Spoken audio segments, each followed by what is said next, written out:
Man, I've got to go see the videos on this. This was one heck of a race. Mike Mullen from MikeMullen.net at Watkins Glen International, and Marcus Ambrose. I tell you, he plays like he drives Australian rules football. The guy's all over the place. Like him on my side when I play football, basketball, racing, whatever. The guy's tough. Brad Keselowski and Kyle Busch. Those three guys, class of the field. Heck of a race. Kyle Busch dominated. And I tell you, that move on the final restart with about 16 laps to go in today's race, 90 laps.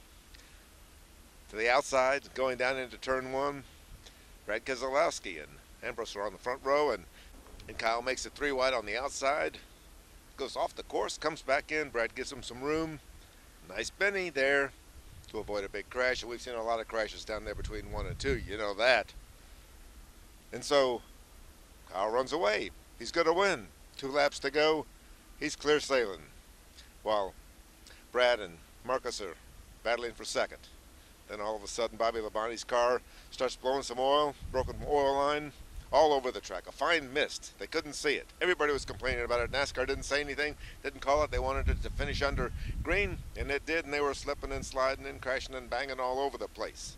Kyle hit the oil, slid out a little bit of help from Brad. Hey, but Brad said, he gave me the inside, I had to go for it, and hey, we had a little bump there, but I'm sure he's going to understand it because that restart, he understood that I gave him the spot and didn't cause a big crash.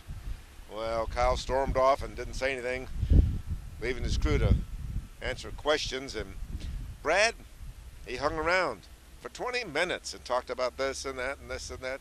I tell you, Brad Keselowski, he's a hard driver, but he's a good talker too. And Marcos, I tell you, he had to win. Ford Motor Company, their contract's up with Richard Petty Motorsports and Marcus Ambrose. Marcus was under the gun. Running third all day, didn't really have that much until right there at the end, but Richard Petty says, I got a contract in my pocket. Give me a Ford official. Sign this thing. I'm thinking, maybe it's time for Ford to sign those boys up again. Marcus put on a heck of a show here down the stretch.